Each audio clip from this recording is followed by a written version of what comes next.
Hyderabad Hyderabad MP అభ్యర్థి శ్రీనివాస్ యాదవ్ మనతో పాటు ఉన్నారు, మాట్లాడిద్దాం. సార్ చెప్పండి, బీఆర్ఎస్ పార్టీనే ఎందుకు గెలిపించాలంటారు? హైదరాబాద్లో అసెంబ్లీ ఎలక్షన్స్లో రిజల్ట్ని మళ్ళీ రిపీట్ చేస్తారా, లేదంటే ఏమన్నా చెక్ పెట్టే అవకాశాలు ఏమన్నా ఉన్నాయి అధికార పార్టీ నాయకులు? అది కాదు, నువ్వు మొదటి ప్రశ్న తీసుకున్నాం, బీఆర్ఎస్కి ఎందుకు ఓటు వేయాలి, కరెక్ట్ ప్రశ్న అడిగినావు. నేను వేస్తే ప్రజలు ఎవరైనా ఓటు వేయాలి అంటే బీఆర్ఎస్కే వేయాలి అని నేను అంటున్నాను. ఎందుకు అంటే 10 సంవత్సరాలు కేసీఆర్ గారి హయాంలో ఆయన యొక్క పరిపాలన లోపల అభివృద్ధి జరిగింది, సంక్షేమాలు అందినాయి.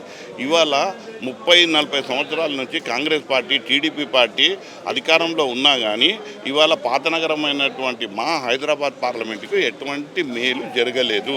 అభివృద్ధి పరంగా కానీ, వ్యక్తిగత పరంగా కానీ, అంటే సంక్షేమాల పరంగా కానీ ఏ అభివృద్ధి జరగలేదు. మరి అలాంటప్పుడు 10 సంవత్సరాలు కేసీఆర్ గారు అద్భుతంగా పాలన అందించారు. మళ్ళీ తర్వాత అక్కడ హిందూ ముస్లిం ఒక సెన్సిటివ్ ఏరియా ఉంది కాబట్టి దాంట్లో ఎటువంటి మత ఘర్షణలు కాకుండా ఒక పీస్ఫుల్ వాతావరణాన్ని ఏర్పాటు చేసి 10 సంవత్సరాలు కర్ఫ్యూ లేకుండా, రాత్రిపూట 144 సెక్షన్ లేకుండా కూడా కేసీఆర్ గారు అద్భుతంగా పాలన అందించారు. ఇప్పుడు చెప్పండి, ఎవరికి వేయాలి ఇప్పుడు ఓటు? బీజేపీ ఎంఐఎంకి ములాఖాత్, కాంగ్రెస్ ఎంఐఎంకి ములాఖాత్. ఇప్పుడు నా పోటీ ఎంఐఎంతో ఇప్పుడు బీజేపీ ఉన్నది. ఇప్పుడు బీజేపీ పార్టీ ఉంది. బీజేపీ పార్టీ ఏం చేస్తుంది? ఢిల్లీలో దోస్తి, గల్లీలో కుస్తీ అన్నట్టు. ఆమె ఒక ఆర్టిస్ట్ ఉన్నది, మాధవిలత. ఆర్టిస్ట్ ఏం చేసింది? మొత్తం ఒక పెద్ద డ్రామా చేసి ఇవాళ ఏంటంటే ఆమె క్యారెక్టర్ పోషిస్తుంది. ఆమె 13వ తారీఖు ఎన్నికలు అయిపోతాయి, ఆ రోజు ఓటింగ్ అయిపోతుంది. 14వ తారీఖు ఆ ఆర్టిస్ట్ ప్యాకప్ చేసుకొని ఇంటికి వెళ్ళిపోతుంది. మళ్ళీ పాత నగరం దిక్కు ఆమె అటు వైపు నుంచి తొంగి కూడా చూడదు ఆమె. అట్లాంటి పరిస్థితి మాధవిలత ఒక మెంబర్షిప్ లేనటువంటి ఆమె 3 నెలలు కూడా ఆమె 3 నెలల్లో పార్టీలకు వచ్చి మెంబర్షిప్ లేనటువంటి ఆమెను తీసుకొచ్చి ఇవాళ బీజేపీ పార్టీకి గొడ్డు అయిందన్నట్టు, ఎవ్వరు దొరకరు అన్నట్టు, కార్యకర్తలు లేనట్టు, నాయకులు లేనట్టు ఆమెను ఎక్కడికైనా తీసుకొచ్చి ఒక వ్యాపారవేత్తను తీసుకొని వచ్చి ఇవాళ మెంబర్షిప్ లేనటువంటి వాళ్లకు టికెట్ ఇచ్చి ఇవాళ ఆడ పోటీలో నిల్చోబెట్టినరు. దానికి అట్లా నిల్చోబెట్టి ఇప్పుడు చాలా మటుకు హైప్ ఇచ్చి ఏదో ఆమెను బలంగా చేయాలన్నది బీజేపీ పార్టీ. కంప్లీట్గా హైదరాబాద్లో రిగ్గింగ్ అనేది చాలా వరకు జరుగుతుంది. లేనోట్లను ఉన్నట్టుగా క్రియేట్ చేసి ఓటింగ్ అనేది నమోదవుతుంది అంటారు. దీని విషయంలో మీరు ఎట్లా ఫైట్ చేయబోతున్నారు? అమ్మా, నేనెందుకు ఫైట్ చేయాలి? నేను ఒక మాట చెప్తా. నువ్వు పోటీ అంటున్నావు కదా, కేంద్రం మొత్తం బీజేపీ ఆధీనంలో ఉంది కదా. అధికారం అంతా కేంద్రంది బీజేపీ వాళ్ళదే కదా కేంద్ర అధికారం. మరి ఆ అధికారాన్ని ఆదేశించమనండి. అక్కడ మొత్తం గట్టిగా పని అక్కడ బోకస్ కాకుండా చూడమనండి.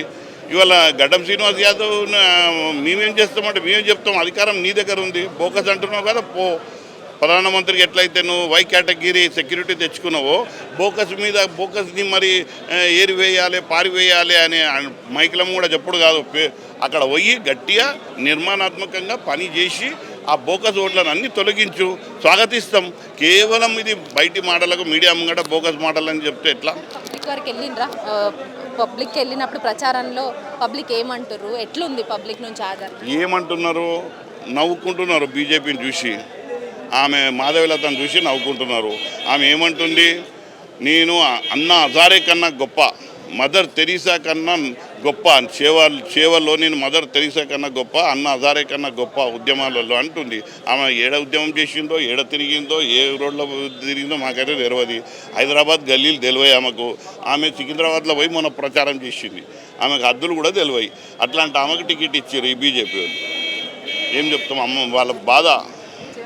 బీఆర్ఎస్కి ఓటు ఎందుకు వేయాలంటారు? అదేనమ్మా, పబ్లిక్కి ఏం చెప్పాలనుకుంటున్నారు ఎంపీ ఎలక్షన్? నేనా పబ్లిక్ ఏం చెప్పాలనుకుంటున్నా అంటే ఎక్కువ పబ్లిక్ 2 విషయాలు చెప్తా. ఏంటంటే 10 సంవత్సరాల రాజకీయాలు చూస్తూ ఉన్నారు.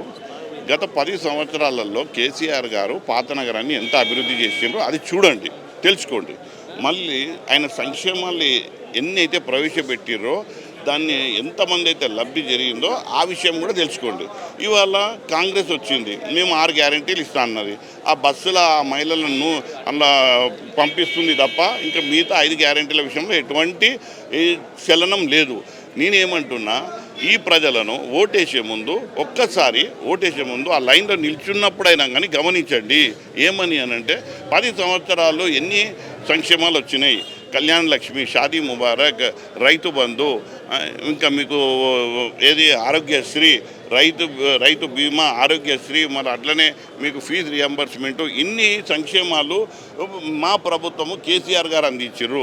ఇప్పుడు ఏమొచ్చినాయి వాళ్ళకు? ఏమి రాలేదు. అవి మేము అందించినవి అయితే దాన్ని కొనసాగించలేదు, దాన్ని అన్ని బ్యాన్ చేసిండు. కొత్తగా దాని మీద నేను రెట్టింపుగా ఇస్తా అన్న రైతు బంధు 15,000 ఎక్కడ పోయినాయి, బోనస్ 500 ఎక్కడ పోయింది, కౌల రైతులకు 12,000 ఎక్కడ పోయింది, తులం బంగారము, షాదీ ముబారక్, కళ్యాణ లక్ష్మి మీద 1,00,000 రూపాయలు చెక్ ఇచ్చి బంగారం ఇస్తా అన్నాడు, ఎక్కడ పోయింది? అన్ని బోకస్. అన్ని సంక్షేమ పథకాలు ఉన్నప్పటికీ కూడా పబ్లిక్ మార్పు కోరుకుంటారు. మరి ప్రజా పాలన ఎట్లుంది అనుకుంటున్నారు? అరే నేనేమంటున్నా, ఇప్పుడు ఏదో పాలన ఉంది కదా, దాన్ని గమనించారు ప్రజలు తెలుసుకున్నారు. అయ్యో మేము మోసపోయినామే, ఇంత మంచి ప్రభుత్వాన్ని చేతులారా మీరు పాడు చేసుకున్నామే అని చెప్పి ఇవాళ వాళ్ళు తెలుసుకొని ఇప్పుడు పూర్తిగా వాళ్ళు ఏంటి అని అంటే బీఆర్ఎస్ పార్టీకి ఓటు వేయడానికి సిద్ధంగా ఉన్నారు.